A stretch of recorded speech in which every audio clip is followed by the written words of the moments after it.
gay people, we queer people from Africa, we are tired of some of these good-for-nothing pastors who preach purity while living double lives. We are tired of churches built on fear instead of faith. We are tired of religious leaders who use the Bible as a weapon while ignoring the actual teachings of love, justice, and compassion. It is horrible. What the hell is this? I was shared a video the other day where somebody was saying something about things that has happened to him, where people have come on to him. And some of these people are the so-called religious people. I will never, ever step into any church in the name of worshiping anything to be in community with anybody who wants to control me in the name of religion and tell me that I'm a bad person, that I'm a sinner, that I'm going to go to hell for being gay, that they will pray the gay away. No, I do not want to be part of that. I do not want that. I want none of it. Religion, the bad ones who claim to be religious, this has been twisted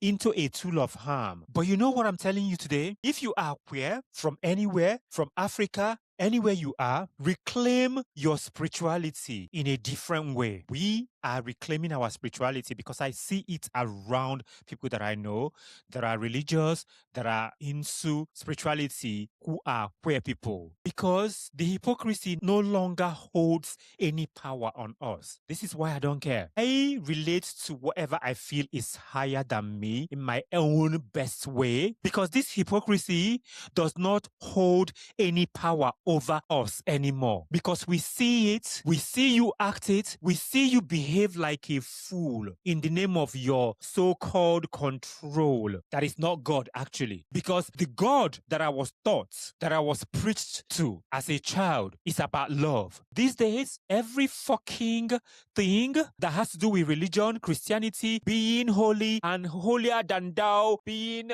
closer to God is about control, harm, and wickedness.